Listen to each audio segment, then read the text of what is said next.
Right,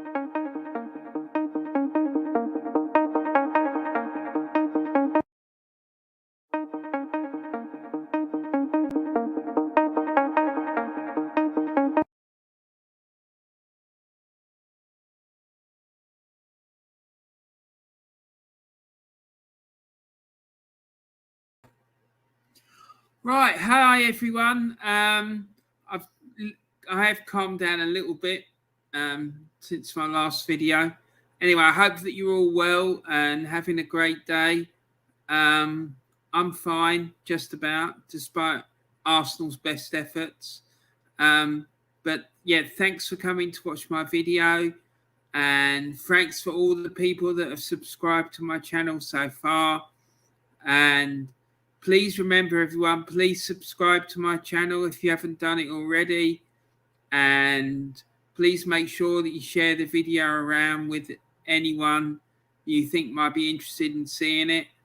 And also, please remember to put a like on it as well. That'd be really cool. So yeah, and if you're new to my channel, thanks very much. My channel is called Warren's Team Talk, as you could probably worked out. And thanks very much for coming and seeing what I've got to offer. And I hope you enjoyed today's show. Now, today's show is called The Groundhopper Diaries, and it's episode 5. And in this series, in The Groundhopper Diaries, I tell you about all the experiences I've had of going around different football grounds around the country to watch football. And this week we're going to be looking at Kettering or Kidderminster Harriers, because I'm not really sure which ground it was at, but it was one of those two anyway. Leicester City, Filbert Street, when they were at Filbert Street. St James's, Newcastle United, St James's Park. Notts County's Meadow Lane, and Leyton Orient's Brisbane Road. So I hope you're going to enjoy that. There's some interesting stories there, so let's get on with it. Second. Yeah, let's get on with it. So the first one, like I said, was, I'm not sure which ground it was, whether it was Kettering Town's Rockingham Road Stadium or Kidderminster Harriers Aggborough Road Stadium. I mean, thinking about it, I think it may have been Kidderminster Harriers, but I'm not 100% sure. Now, the game that we went to was a pre-season friendly between one of those two clubs and Maidstone United. And it was a bit mad, to be honest, because when we got there, we obviously went to the away end. And the thing is, non-league football isn't like league football. In non-league football, particularly in those days, you would be able to just like walk all the way around the stadium. There was no proper like segregation or anything like that. And when Maidstone United got in the Football League, I think a lot of their fans found that a bit odd. And I think they may have found it a bit difficult to cope with. But so we rocked up at either Kettering or Kidderminster Harriers ground, and we were in the away end. And when we after a short while, we suddenly realised that the home team supporters were in the away end with us. They'd also let a number of their supporters in, and it did get quite heated actually between the two sets of supporters. Nothing kicked off. There was no violence or trouble or whatnot. But yeah, it did get quite heated, and Maidstone United, we lost the game, unfortunately. Maidstone United at the time was my local club, and when they got in the Football League, because of what had happened at Arsenal with the cost of it all and the policing, I decided to give Maidstone a try for a little while to see how I got on with that. And yeah, it was interesting just because of the fact that the opposition fans were in the away end with us, and it got really heated, I have to say. But yeah, bit bizarre. I went to the game with my mate Mick. He went with me to a lot of Maidstone United's games, and we travelled all over the place watching this bloody club. Honestly, it was mad. And we even wrote a fanzine together for Maidstone United called the Foundation Stone, which enjoyed a fair bit of success. I mean, we did get our name out there, and we did manage to we got fans from other teams approaching us from overseas. The most famous one is probably St. Pauli. Their fanzine approached us, and we had a swap thing going on with their fans. And their fanzine was brilliant. So if those of you don't know, St. Pauli are a German football club from Hamburg, and their fans are they're real hardcore left-wing fans. So that went down well with me. And all through and with Mick as well. And all through the fanzine, you'd see this fist smashing a swastika, and they'd have this slogan which said "Gegen Rex," which is German for against the right, and things like that. So yeah, they were a good bunch of lads. Unfortunately, never got to meet them, but yeah, they were a good bunch of lads. You could see that from the fanzine. Yeah, so it did get a bit heated, like I said, in the away end at either Kettering or Kidderminster Harriers, and I was getting a bit concerned about it at one point. But yeah, we came away unscathed. No one got physically assaulted or anything like that, so that was good. But yeah, it wasn't pretty, I'd say. So yeah, then let's move on to Leicester City's Filbert Street. Now, I only ever went there once, and that was for it was a League Cup tie, obviously, because I don't think Leicester have ever played in the bottom tier of the English football, and certainly not bottom tier of English League football, and not certainly when Maidstone United were in the league. I think when we played them, they were in Tier 2 of English football, which was second division at the time. And we went up there. We weren't expecting to really get anything out of the game. It was just went up there more out of hope than anything else. And it was just a big laugh. A load of lads going up to see Maidstone play against what we considered a big club, and they were a big club, and they still are a big club. Their league title triumph a few years ago proves that, and the way they're run now is incredible. They are one of the best run clubs in English football, as far as I'm concerned. Anyway, so we were all really hyped up, and we got in the away end. And the away end, if you look at the picture there, it the away end sort of runs along the side of the pitch, and we were in that end, and we didn't stop singing from the moment we got into the ground until the moment we left. James has come in with a chat.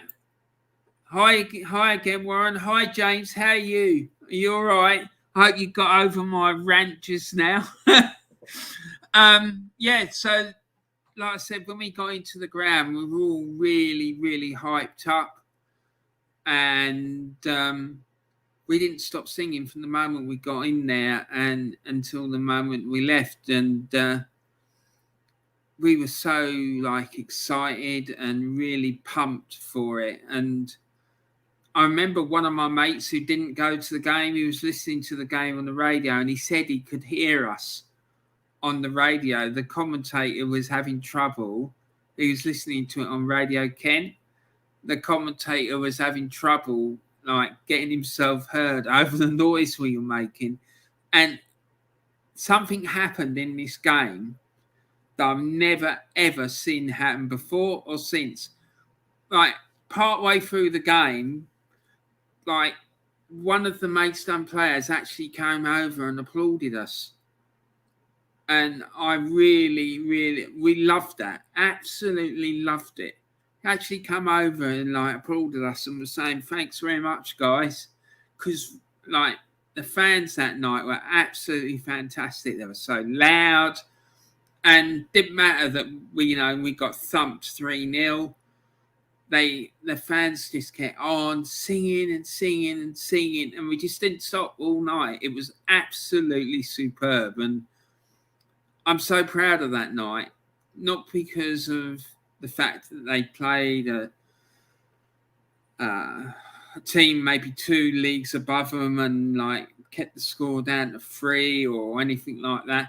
It's just because of the way that the supporters were, because they were fantastic and they did really, really well. And we, like I say, the fans didn't stop singing all night, and it was one of the best supports I've seen. Not because of numbers, just because every single person in that away end was like singing really, and we were really loud and really. And we were at some points, I think we were out singing the Leicester supporters who were at home. So, yeah, it was mad, absolutely mad. And I loved that. I loved that night. It was brilliant. So, moving on. Leyton Orient, Brisbane Road. Oh, my good God. We went to Leyton Orient on the 4th of September, 1990. For a League Cup first round, second leg match between Leyton Orient and Maidstone United. I think Leyton Orient had won their first game 1-0 at Maidstone's ground. Well, we didn't really have a home ground at that point. It was Maidstone was sharing the ground with Dartford United, I think they were called. At Watling Street in Dartford, and they'd lost the first leg 1-0. And we went over to Brisbane Road, and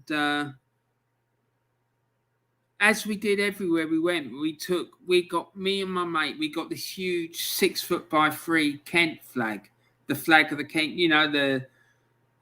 It's a red flag and it's got this like white horse on it. Like sort of standing up on its hind legs and whatnot, and it's got this thing underneath it saying Invicta, which means invincible. I tried. I don't know if Mick was with me that night. I think he may have been, but anyway, I went down the front because at the point you can't see it in this picture, but I remember trying to put the flag up on the fencing. I actually did get it attached to the fencing. And then this old boy come over, this steward, and said to me, no, you can't put that up. I said, what do you mean I can't put it up on the fencing? Why not? And he said, no, we don't allow that sort of carry on. I said, mate, what harm am I doing putting this flag up on the fence? He said, look, I'm really sorry, but you can't. He wasn't aggressive or rude or anything, so I agreed to take it down just because of the way he was, but I just thought it was bonkers. All we were doing was put a flag, and it's not like we were blocking anyone's view, because I think there was only about 300 of us in the away end that night anyway. So, but Leyton Orient absolutely walloped Maidstone 4-1 that night, and Maidstone didn't play at all well. And it was after Kevin Campbell had left Leyton Orient to go back to Arsenal, and because I'm sure it would have been a lot more if he'd been playing, that's sure. Anyway, so that was our trip to Leyton Orient. was highlighted by some bloody officious steward who didn't want me to put the Kent flag up. So, yeah, it was a bit mad, really. There you go. So that was our trip to Leyton Orient. So next one I want to talk about is Newcastle United, St James's Park. Now, I went there on the 17th of March, 1984, with my neighbours who were all from Middlesbrough, and they were big Middlesbrough fans. It wasn't because I was living in Middlesbrough, I was still living in Kent, but they'd all moved down to Kent, and at the time I was still very young. I was only, how old was I? 16. Yeah, I think I was still 16, and I desperately wanted to go to football, but my mum wouldn't let me go on my own because she said I was too young. And I went with these neighbours of mine who were Borough fans. James has said, fair play that he didn't say anything aggressive, but he could have told you a reason to put the flag down. Yeah, well, that's my point as well. It's just like, it was just all a bit mad. Do you know what I mean? It was just that he didn't want it up, and it was their ground regulations and all this rubbish and stuff like that. I mean, unfortunately, at football grounds, there are a lot of people like that, but he at least he wasn't aggressive, like you say. I mean, but yeah, we had quite an interesting debate. Let's put it that way. And I wasn't aggressive either, just because I felt sorry for him, to be quite frank, because I knew he was only trying to do his job and all the rest of it. It was just a bit annoying, though, to be honest. You know what I mean? Because everywhere we went, you used to have that flag up on the fence or displayed in some way or other. Do you know what I mean? So, yeah, it was a bit annoying, really. Anyway, so back to this Newcastle match. I went on the 17th of March, 1984. Newcastle United played Middlesbrough at home, and obviously, because of the proximity of the clubs, it was a bit of a derby game, really. Not Newcastle, obviously, as we all know, Newcastle's main derby is against Sunderland, but they do have quite a strong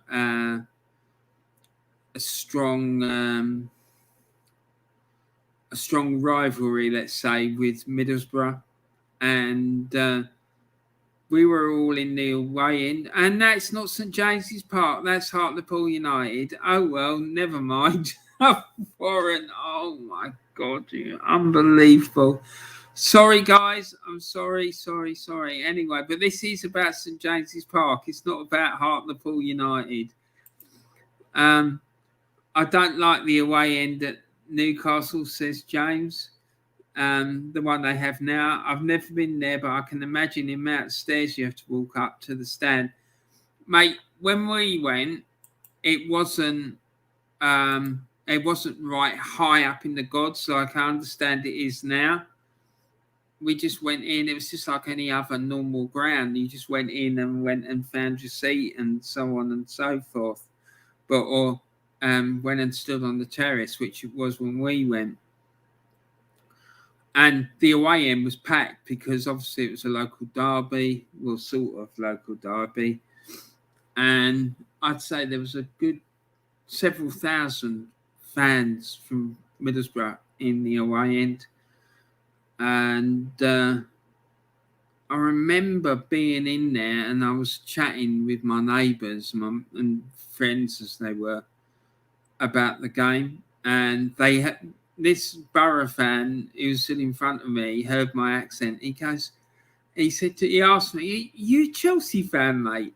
Because at that time, this game was in the second division, and Middlesbrough I think Newcastle and Middlesbrough are at the top of the table, and they were vying for promotion with Chelsea. And I was going, "Listen, mate, no, I'm not a Chelsea fan or anything, believe me." I'm here because I want to see the Borough, and my main team is Arsenal, but I'm here to watch the Borough, and I want Borough to win. So he was happy with that.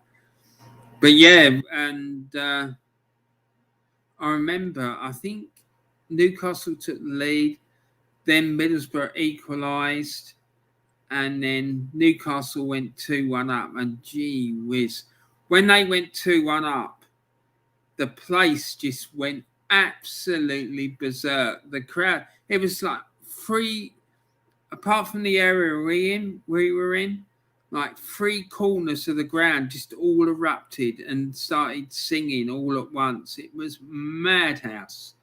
So loud, and their fans are unbelievable. They really are, really passionate and loud. It's amongst the best support I've ever seen at a football ground, I have to say. And it was absolutely bonkers. James said, didn't Newcastle have Peter Beardsley in the team back then? I'm not sure, actually, because this was 84, and he went to the World Cup, didn't he, in Mexico? Was he in the England team for the Mexico 1986 World Cup? I think he was. So it's possible he was in the team, but I honestly can't remember, to be honest. I just remember their fans being really loud and like singing a lot, and so especially the thing that impressed me was the way that they all together at once, like just all were on it straight away and started singing and shouting and whatnot. And I remember before the game, we were in Newcastle in the city centre or town centre, because I don't think it's got city status, has it? And we were in this pub, and I remember one of my neighbours, Ed, he used to work in Newcastle years and years before.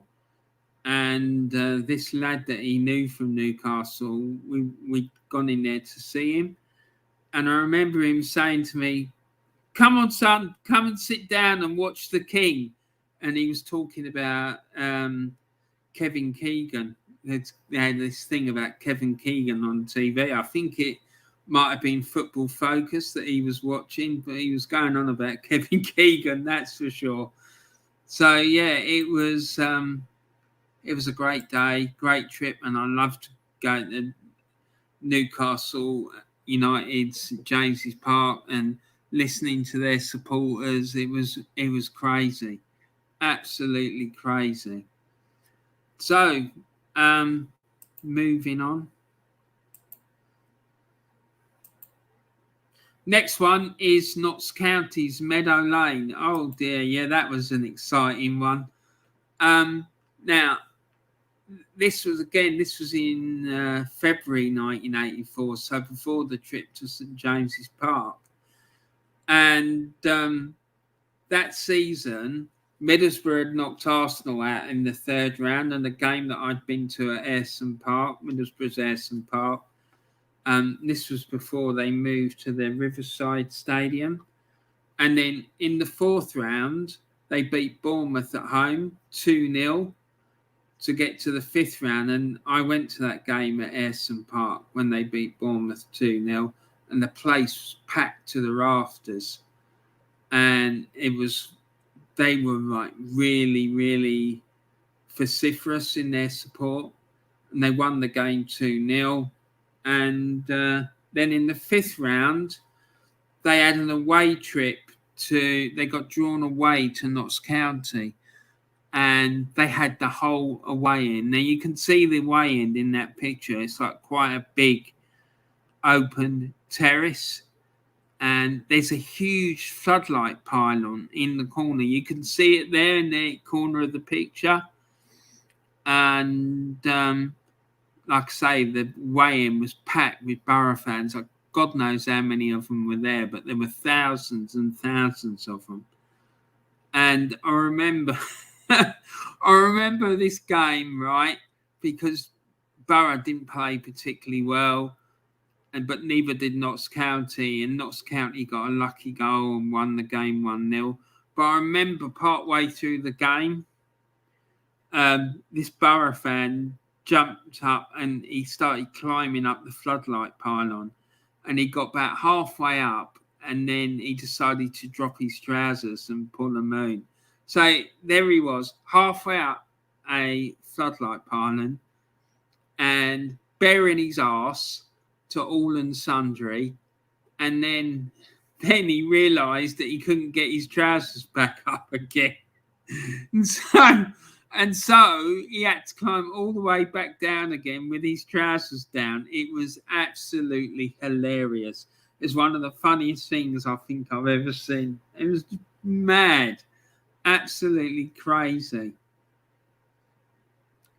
So let's go to the next one. I think that may be it, actually. Yeah, so that's the end of this episode's Groundhopper Diaries. If you haven't done so already, go and check out the Old School Gunners YouTube channel. I'm going to put the link for it in the description. But he's a good lad. He's a massive Arsenal fan. And all his content is around Arsenal, and obviously with all the incidents with Edu in the last day or so, he's got a couple of videos in there about Edu and the situation with him. Yeah, so his channel's a good watch, that's for sure. And then obviously there's Claude and the Bansters channel. Big up Claude and the Bansters. And I'm telling you, I cannot wait until Terry is back on that channel, because I ain't going to go for him big time, I'm telling you. Especially if he starts on with this supporting the club and bigging up bloody Mikel Arteta again. I just can't wait to see what he does. So yeah, so that's the end of that. That's it for today. I hope you enjoyed the show. Thanks very much for coming in, James, and for your comments. I really enjoyed chatting to you as always. And I hope you all have a great day. Don't forget to put a like on the video. And please remember to share it around with other people. And if you haven't done so already, make sure you subscribe. That'd be brilliant. And James is... Oh, James, you're so funny.